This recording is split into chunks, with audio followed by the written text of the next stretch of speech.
Hello, everybody. I'm Priscilla Croswell Grew. My grandmother, Lucy Croswell, was born in 1866, so she has the same birthday as the Croswell Opera House. Lucy was the daughter of Governor Charles Croswell. In 1866, right after the Civil War ended, the Adrian Union Hall was completed, and that has become the Croswell Opera House. Charles Croswell came to Adrian as the result of an epidemic. When he was only 7 years old, he lost both his mother and his little sister in the cholera epidemic of 1832. He went to live with his uncle after his father drowned in the Hudson River. As an orphan with nothing, Charlie came with his uncle to Adrian and started life on the Michigan frontier in 1837.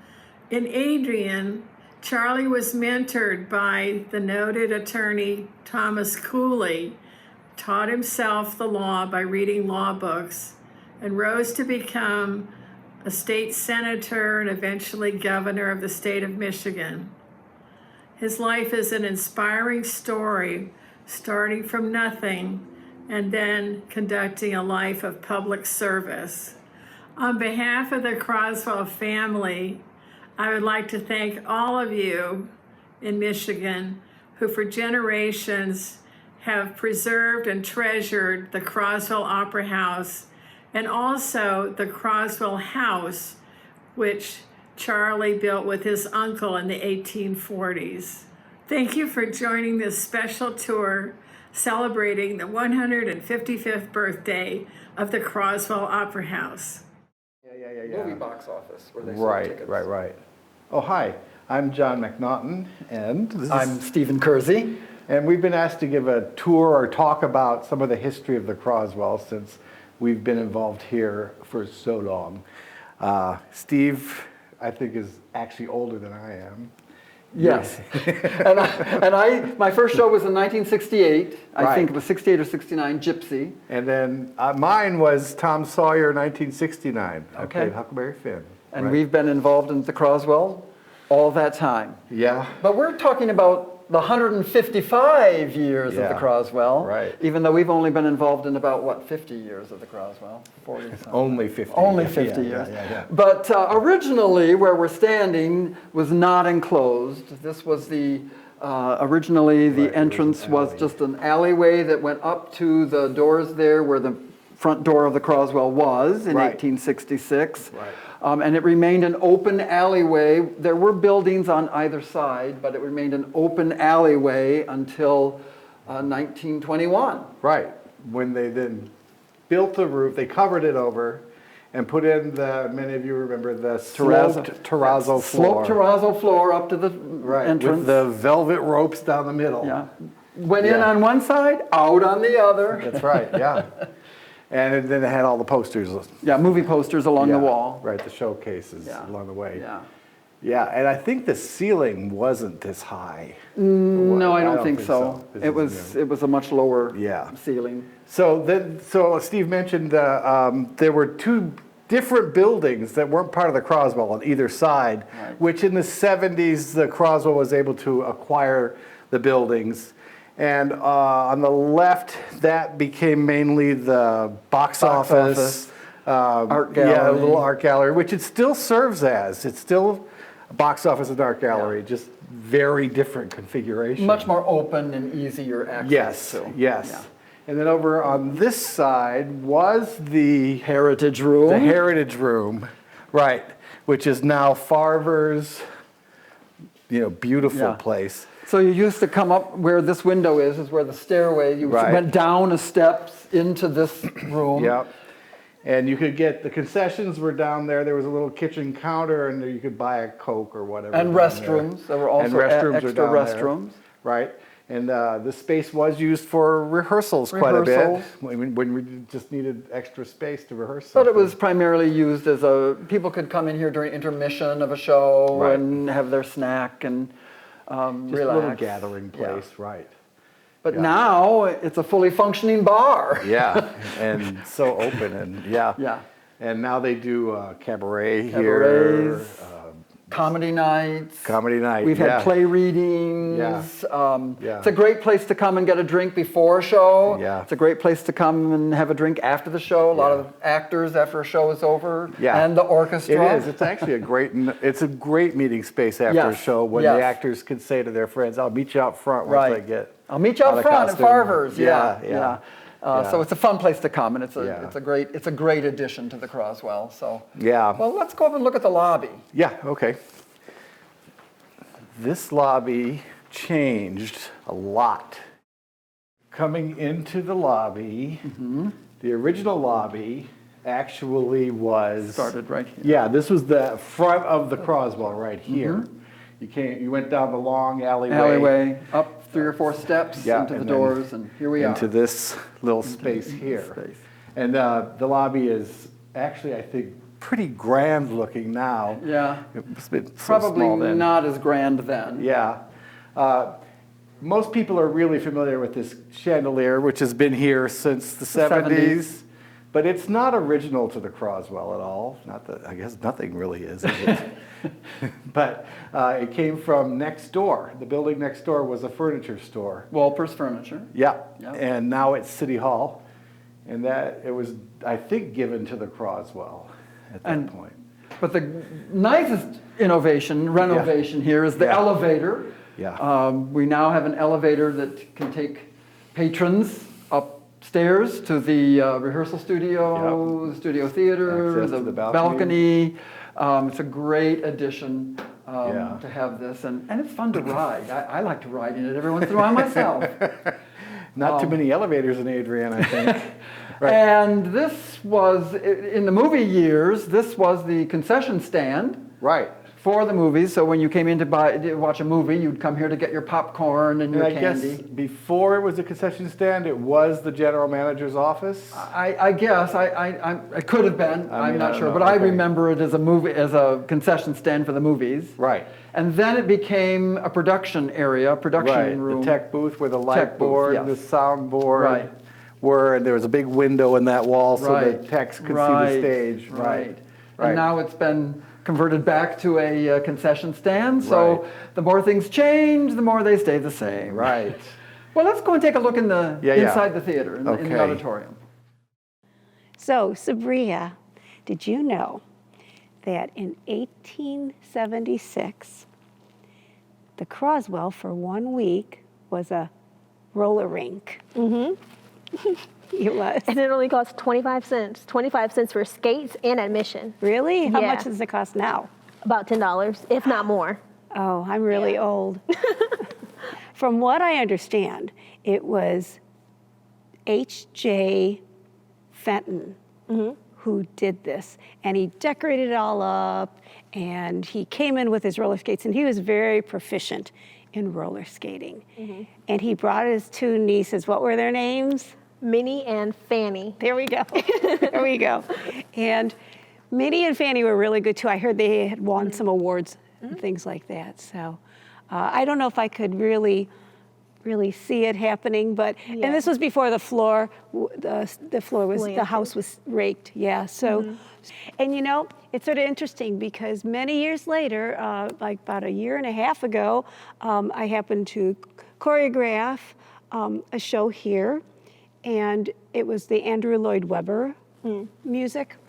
And we did one of the numbers from Starlight Express, which is all roller skating. Yeah. So actually, years later, roller skating came back to the Croswell. Look at that. I love it. I love it. So there you go.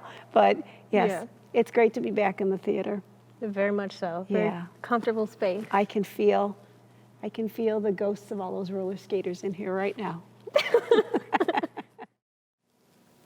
Yeah, so this balcony right now, with the way it looks now, is not how it looked. No. Right? The original balcony was a horseshoe-shaped balcony. It extended from both sides of the proscenium arch all the way around to the other side. Right. And the seats were like pews. Like wooden benches. Wooden benches with straight backs. And you were saying that this part of the balcony, the lower part of the balcony, probably didn't even exist. No, I don't know, but I really think that the original balcony probably that was the front of the original balcony on that second level there. Right, But right. I don't know for sure. And what we now call the Upper Peninsula seating. Yeah. Yeah. But And also, all this ornate plaster work is not original Croswell. from 1921 it is. but Yeah, not- it's 1921. There was a major renovation done here, and all of that was Yeah. done then, including the two. No, the towers were earlier. No, Is that right? no, they were in They were 1921. 1921. Yeah. Okay, They housed the organ pipes. gotcha. Yeah. Right. So really, when you sit up here and you look out at the Croswell, this is what it looked like in 1921 when they spent 10 weeks that summer That's amazing. renovating the building to its current shape. Okay. Took out the horseshoe balcony, created this balcony, added the structures for the organ pipes, and did all that. And all this plaster work was done then too. And also, I'm getting my renovations, but we just did this big renovation that we should go Right. take a look at. Oh. Back this way. All right, very good. Yeah, I remember the matinees Oh, here. Yeah, I remember coming here when I was, I don't know, 6th, 7th, 8th grade to the Saturday matinees. Yeah, yeah. Balcony would be loaded with kids, screaming, shouting, throwing Yeah. popcorn. It was great times. And you could keep seeing Yes. the movie. That's I love Yes, that too. yeah. Right, you didn't have to. 2 or 3 movies, Right. cartoons. It was great Yeah. fun. Yeah. Now, this was just a door. This was a solid wall, everything. And then in here was a storage space, but you say it This was the original manager's office, and it was the manager's office for forever. Yeah, And the managers in the 19th and 20th centuries, well, maybe not the 20th, Mary Scott's the only one that we know had her office up here right. for a And it brief wasn't time. really convenient. I No. remember that. No. Whenever you needed there, you had to run through half the building. I remember in here, in this old storage space where they used to hang all the petticoats, I remember, there was this string on the wall here that's gone, but you could pull on it and it moved something up in the projection booth. Oh, wow. I always thought it might be like the building manager yanked the string to wake up the projectionists because they'd fallen asleep. And they hadn't changed the Yeah, reels. yeah. That's But what the I thought. nice thing is you can still see the original 1921 Yeah. renovation, the paint job. And also, it looks like then there must have been stairs, right? Because it curves down, yeah. which I don't. It's very. Yeah, I don't know how that works. But that is the original from 1921. Yeah. The renovation paint job. Yeah. Then so the building then stopped Right here. right here. There was a window Boom. here. Right. Yeah, which made this room really nice, Yes. actually. But if we now- step out here, we're in space now. Yeah. This was air Yeah. until the renovation. Yeah.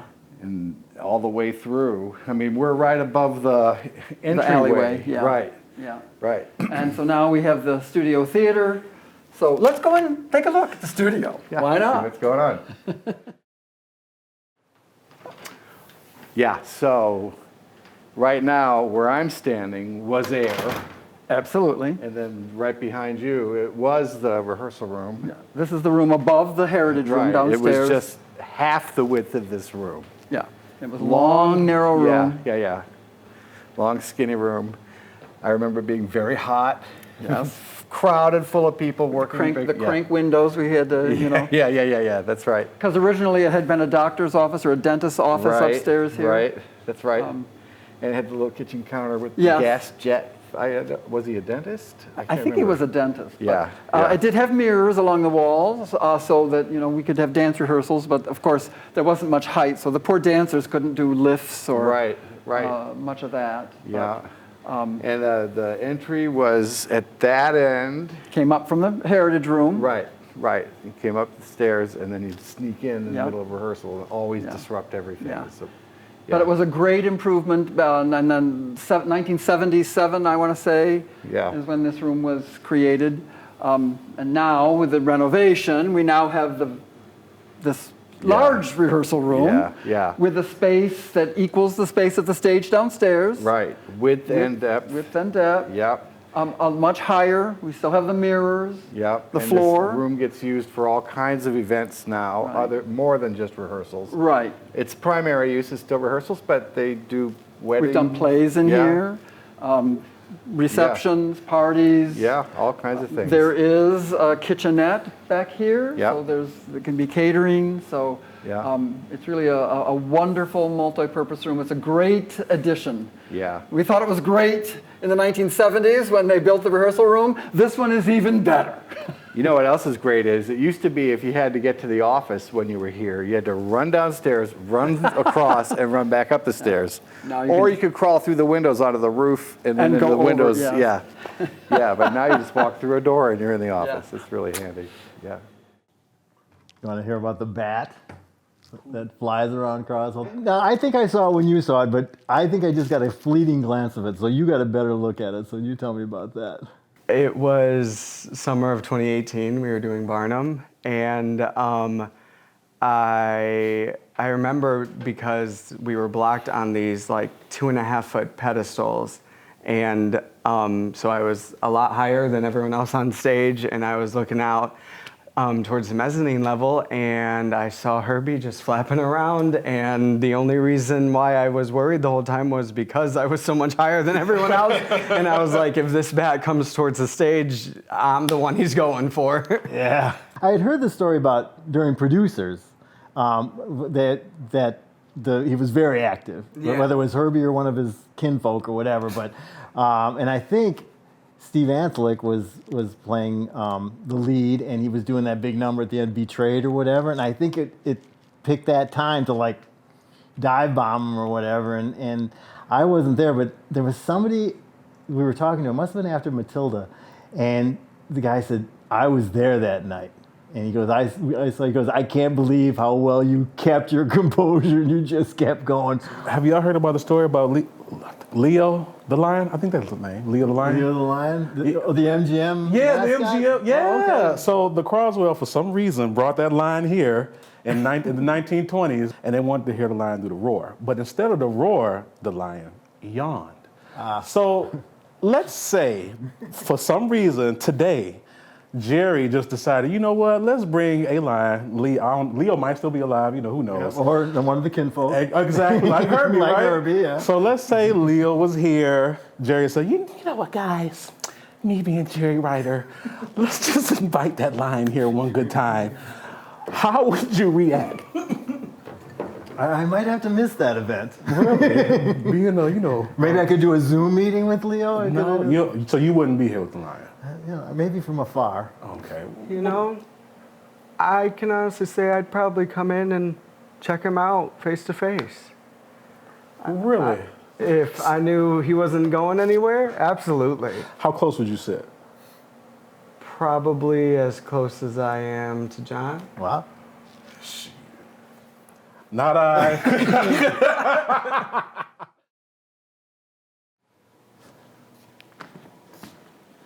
Yeah, so this is what it's all about here, the auditorium, the stage, and, for actors, for those of us, the ghost light. It's a big tradition in the theater history. It's a safety light to keep people from walking into the pit, but they also say it also keeps the ghosts quiet at night. And the tradition is, at the end of a show, when you close the show down, the last thing, the stage manager turns on the ghost light and leaves an empty building. And then the light stays on until the next show comes up, which this light has been on now for A long time. a year. Yeah. Yeah. Ooh. Yeah. Yeah. Just waiting for the next show. But the ghosts of the theater, I'm sure, enjoy it. Yeah. Because we've had a lot of famous people have trod the boards here. Yes. A lot of very famous. Unfortunately, their names from the 19th century aren't very well known anymore. Right. But I think probably the most famous is Edwin Booth, Edwin Booth, who was a famous Shakespearean actor and John Wilkes Booth's brother. Yeah. Mrs. Patrick Campbell, who played Pygmalion, Yep. Maud Adams, who flew here as Peter Pan. Right. And what you were saying earlier, she brought in one night. The biggest one-night draw, $1,200. Yeah. Doesn't seem like much today, but in 1913, that was a lot of money. Yeah. That was a And- one-night. And she was a very famous Yes. Peter Pan. I mean, she Yes. traveled the country. She made a career out of that. Yes. Right. Yes. Really So. amazing. And then there was, the Croswell was a touring house Right. back in the turn of the century of the last century. Right. And, you know, as these companies would come in, the actors would come in. Well, Steve, you know that better than I do about Yes, that. well, you know, they would arrive by train, the city of Adrian. Their trunks with scenery and costumes would be brought here and loaded off the alleyway. You can still see where the windows are, but they would slide down a ramp into the dressing room area below the stage, and then the actors would actually enter and stand in the back of the house. And in 1977, I interviewed Ormond Eldridge, who was a stagehand here as a boy. He was 15 years old, and he told me a wonderful story that they used to do. And if I may, I'd just like to read a little bit of Please it. do, These yeah. are his exact words, because they would hear the same questions every time a touring company would arrive. So the stagehands finally worked up a skit which they performed for the visiting artists. Ormond Eldridge said, "We had it made up with the traveling carpenter, and Mac would say, 'All right, line up.' We'd just stand there with our arms folded, just looking, just looking. Suddenly we'd chant, 'Gee, what a small stage,' and never crack a smile. And then Mac would give us a signal. No, this never was a church. We never cracked a smile, just as though we were statues. You know, we were better actors than they were. And we pulled that I don't know how many times. They would ask, 'How did you know what we were thinking?' And we said, 'Well, you've been here before, or people just like you. We want to welcome you and want you to have a good show and a good time while you're here.' And do you know that people came back time and time again? I mean, the leading ladies and everything. They'd come down by the furnace and say, 'This is just like coming home,' tears in their eyes, big people like that." And I just love that story. Nice. Yeah. And then later, they wouldn't even chant it. They had an actual sign that they Oh, would hold that's up funny. that said, "This was never a church." Which that sign is and still it's there. still on the back wall. It's right let's here. take a look at it. Yeah. And yeah, there it is. And they would just hold And up the that's sign. been there like since before World War I. Yes, absolutely. Yeah. Yes, because Ormond Eldridge was 15 years old. It was just prior to World War I when he worked here. Amazing. So this back wall has become sort of a history of its own of Yeah. the Croswell. You can see posters from past seasons and pieces of scenery from past shows, and these paintings that Toby did back in I think in the 90s probably. Yeah, for the operas. Yeah, for the operas. Yeah. Yeah, it's pretty great. I love it back here. And then this is scenery that's just waiting from a show that almost opened. We closed it, dress rehearsal, final dress, and then the word came out we weren't going to be able to do the show. So that's the scenery from that show. Just But it's waiting. all just waiting to be utilized again. Over here's the fly system, which most people probably know, but the way that scenery flies in and out so quickly, and we thought we'd lower the main just so you could sort of get a sense of it's really easy. One person can just grab the rope and pull, and in comes the curtain. Lickety split. And we're ready for our curtain call. Yes. And out comes the curtain. So I think a really important part of any theater, which an audience never sees, is what goes on in the underneath the stage, in the dressing rooms. Which is where we are right now. Right, we're here in the women's chorus dressing room, and right next door is the men's chorus dressing room. You'll see they'll jam 20 people in there, and they're all madly changing clothes. It's completely empty now, just waiting again for Yeah. us to come back to production life again. Yes. And then we come down here through the tunnel. Yeah. When I'm down here, I think about how much life is going on down here. Yes. My life is going on. Absolutely. It's very rich with memories in here. And then we come in, now we're completely under the stage, and we have the star dressing rooms here. Right. And More dressing rooms. more dressing rooms This over here. originally, let's see, originally the thing ended here. The whole building ended Right, with this door. exactly. And when we were kids, this was, Yeah, they these were were like stalls. six. I'm thinking 6, maybe 8 stalls. Yeah, That's yeah. all they were stalls Yeah. that you changed Everybody, in. and it was still 30 people. Yeah. And over here we have the orchestra pit, which, Has undergone many iterations in the 155 years, but this Yeah. is what it looks like today. yeah, I know that one of the things when, I think in the 89 change, when they made changes, Bob Soler, the way he determined where the floor of the pit would be, how deep the pit would be, was if he could walk up? underneath. Okay. He'd be able to just walk under this beam right Okay. here without hitting his head. All right. And that's how they picked that. Let's go down and see the old catacombs. Yeah, this all used to be dirt floor, and this was filled floor to ceiling with costumes, And I had to duck. mostly been, which have mostly been stored in other places now.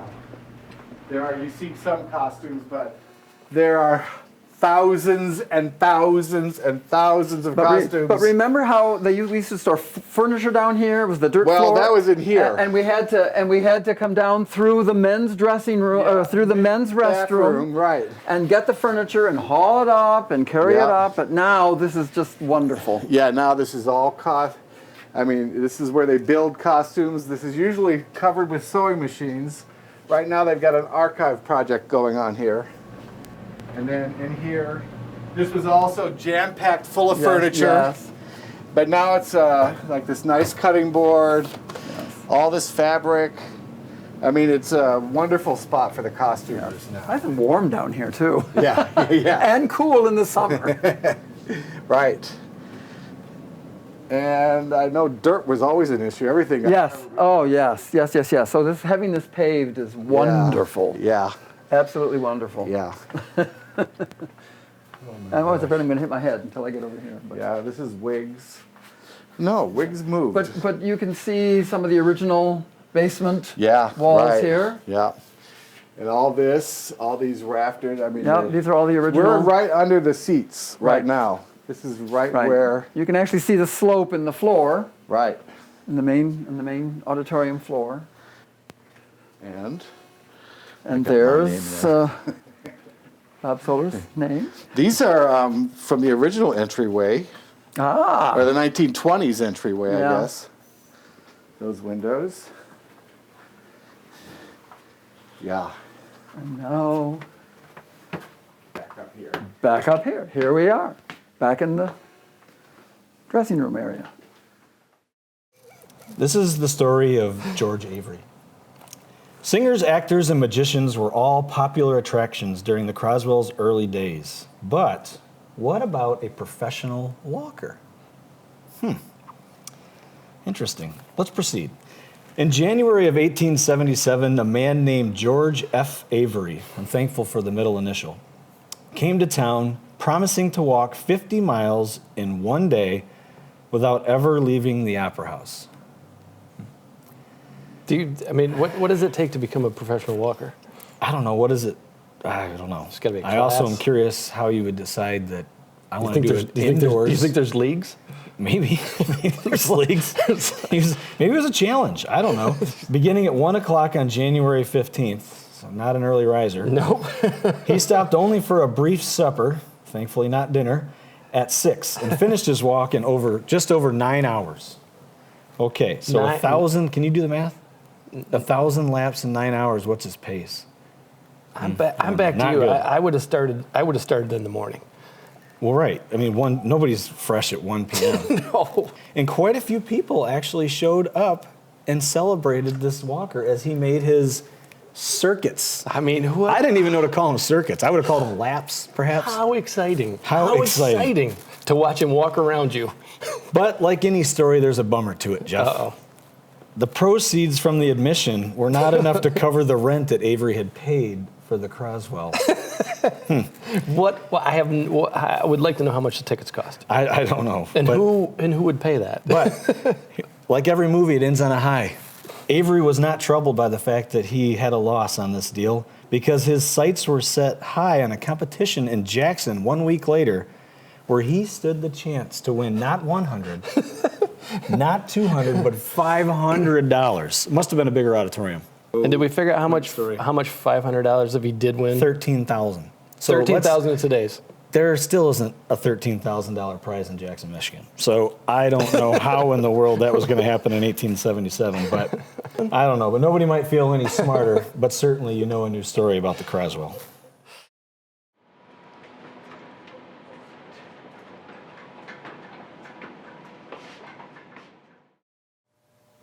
So we're up here now. This area is called the gallery. We're actually about 30 feet above the stage over on stage right.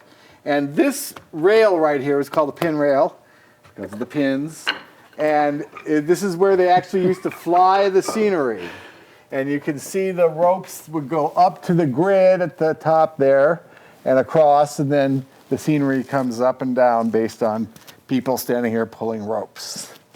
And a lot of people, as you can see, like to sign their names when they were up here. There's a lot of, you can see, if you come up here and read graffiti, it goes back forever. Yes, all the way There's back one to over here, Kenneth Black, 1916. Yeah, yeah. That was, yes, he was a stagehand here that night. That's the night that Mrs. Patrick Campbell was in Pygmalion here.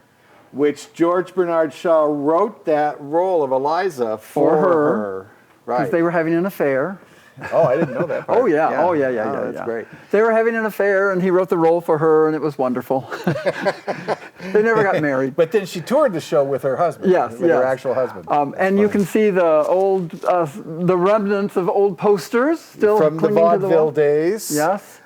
September Morn. McIntyre and Heath, Google them, you'll see they were a very, very famous team. They traveled all over the country. All these groups did. They would, do one night, go to the next town, go to the next town. Yeah. And so cool. so shall we go on the other side now? Yeah, we'll go across the catwalk. All right, we'll go across the catwalk. And here we go.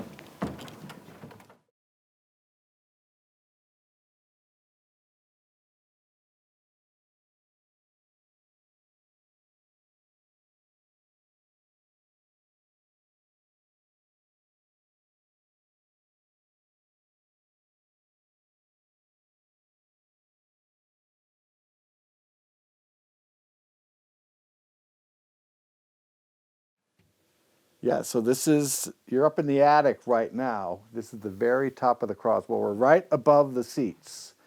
And you can really see how old this is really where you get a sense of how old this building is with these massive beams that support the whole structure.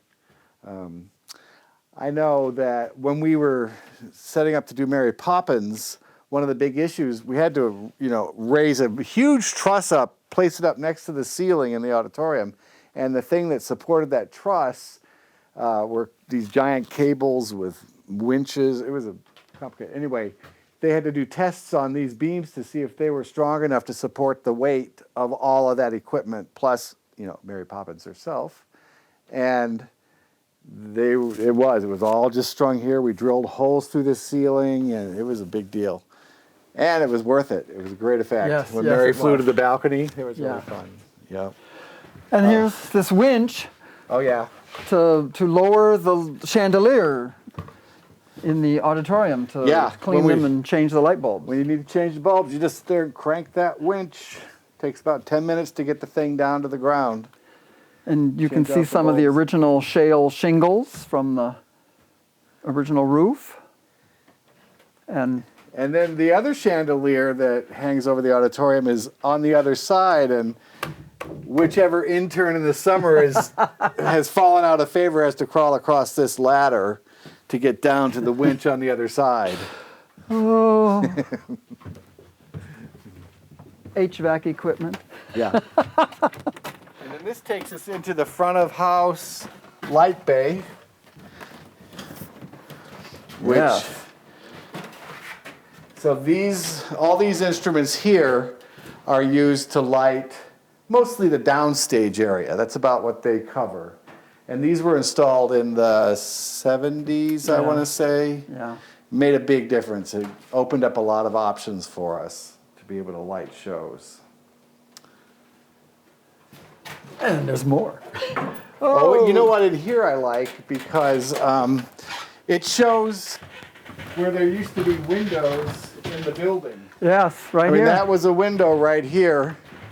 Because the building was built before electric lights, so that's how they lit the building. And if you walk in the alley around the building, you'll see where windows used to be until electricity then became the way to light the stage. Yeah. And that's pretty much the attic. It's kind of dirty up here, and but the bats love it. Yeah. So if you've been in the balcony, you may have walked by this door many times and wondered what it was. Well, we're going to show you. It's the projection booth.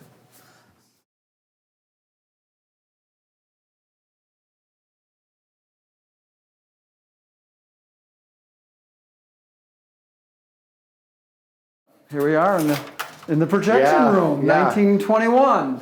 And these, I don't know what year these I don't projectors are from, but they are old carbon arc. There's two of them because you had to have two projectors to run a movie. And carbon arc projectors, which were highly flammable because film is highly flammable and carbon makes an arc that's actual flame. So they had to have this, a metal door to keep the fire from spreading to the building. Mm-hmm. And the poor projectionist if a fire ever did break out. So, and here's the portal for one right, for the there's camera. one. You can see where there were other portals that cameras have been covered over. Then this room got used as a follow spot booth for a long time. And now the follow spots are actually down in the balcony. Yeah, how that goes. And so this is just a relic, but it's a cool relic. Yeah. A relic of this the past. bench over here where they used to splice the specific things, like you come to our lobby or use our concession stand. They'd add it to the front of the actual film that came. And hopefully the film wouldn't break, or they'd have to splice that together. Which too. I've been here when that's happened. Yeah. Absolutely. Right. And this is the very top of the building. Yep. Well, actually, is it? No, I guess it's below the... Below where we just walked over. Yeah, you're right. Oh, this. Yeah, this old power box, which has this date. I don't really know what that I have no idea either. I don't know if someone... Well, oh yeah. December 24th, 1919. That's the first official movie. Oh, is that right? Yes. I just remembered that. It was a movie with Mrs. Charlie Chaplin, and I can't think what the name of the movie was. No, she came later. Different Mrs. Charlie Chaplin. That was the beginning of the Croswell Opera House as solely a movie theater. Okay, so this box, which as you can see was the latest in technology. Do that Frankenstein very thing. safe. Yeah, this. It's alive. Yeah. Right. Yeah. Creepy. Oh boy. I just remembered that. That's cool. Wow. So I wonder if 1919. maybe that's been there since then. Must be. Wow. Wow. Cool. I'm honored to be in the company of the two youngest members of the Ewan family, Wiley and Kai. I wanted to tell you a little bit about, your mom and dad, and you guys have been in shows when you've been little kids, and how all that happened here at the Croswell. When I came then to Siena to study children's theater and child drama, which we're really well known for here, I had this legacy of the Croswell that I'd heard so many great stories about. So I was excited to have an opportunity to perform here and maybe someday to direct here. So your dad was a student of mine then. So he was in some of the plays that I did when he was in middle school and in high school. And it was just kind of a great way to get kids going. We had like 50, 60 kids on the stage. That was so much fun to be able to bring so many kids into the Croswell, including your dad. So then he goes off to college, right, and goes off to doing all these great things, touring, right? He toured. Yeah. And then I started directing shows, musicals here in the summers. And I had always thought, this is my goal, to live in a community that has family theater that everybody can participate in, mom and dad or grandma and grandpa, and make new memories, great memories that'll last you guys a lifetime. So that's when I think that, the first one I did with your mom and dad was King and I. And you were one of the children, right? Yeah. And in the parade of the children, and your sister. And of course, Anna was your mom. And it was just great fun. But the last time we had done King and I was in it, and my daughter, Erin, was the littlest baby. And so this is the generations that I'm talking about, like the being able to tell these stories and able to go back. But then we did a Shrek, right? Yeah. Mom and Dad were in Shrek. Your sister was the little Fiona, right? And that was hilariously funny, wasn't it? Yeah. You know, it just, all those kids. So at auditions for Shrek, oh my gosh, we had so many kids. They were so great. And their moms and dads, you know, all wanted them to be in it. So what I did, some of the moms and dads who were in the show, their kids came and auditioned, and then I put them in. So I can, again, have the Croswell be that family coming together and on the stage and enjoying and making memories, not only for themselves, but for this lovely audience, because, you know, who knows? You can turn around, it might be you on stage in 20 years, you know, playing like your dad did. He was on the stage as a youth, and then he was on the stage as an adult. And it's really remarkable the way the Croswell has been able to, like set you on your path. And that, again, is another thing that we love about theater, is that we get to play these characters and really come out of ourselves.